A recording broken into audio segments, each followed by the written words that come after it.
Tanah merupakan aset ekonomi berharga yang dimanfaatkan masyarakat, mulai dari rumah tinggal, lahan pertanian, dan perkebunan, atau sekedar investasi jangka panjang. Berdasarkan Undang-Undang Dasar 1945 dan Undang-Undang Pokok Agraria tahun 1960, menyatakan bahwa seluruh bumi, air, dan ruang angkasa termasuk kekayaan alam yang terkandung di dalamnya dalam wilayah Republik Indonesia sebagai karunia Tuhan Yang Maha Esa adalah bumi, air, dan ruang angkasa bangsa Indonesia dan merupakan kekayaan nasional.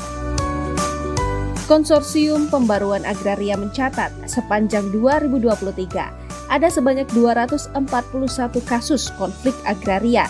Di antaranya yang tertinggi adalah pada tahun 2017 dengan 659 kasus di Indonesia.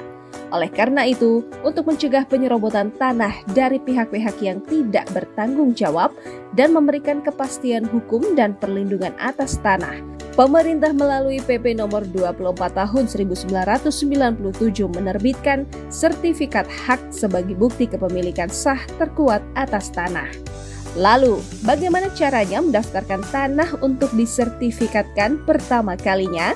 Pertama, pemohon cukup datang ke kantor pertanahan terdekat, lalu menuju ke loket pengukuran dengan membawa syarat-syarat sebagai berikut.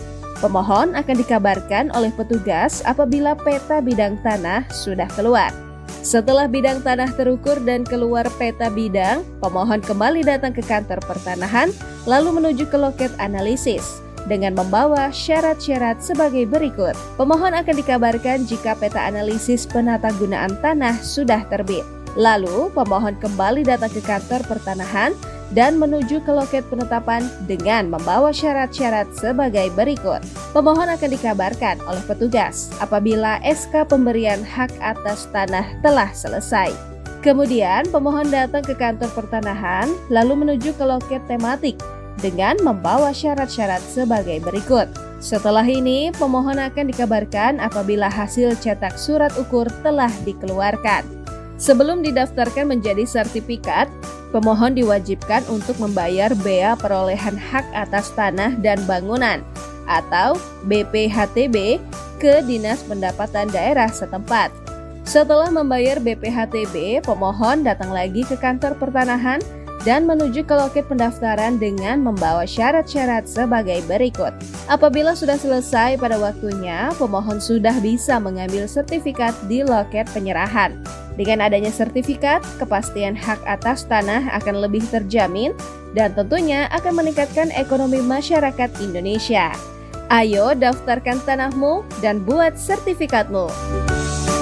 Kementerian Agraria dan Tata Ruang melayani profesional terpercaya.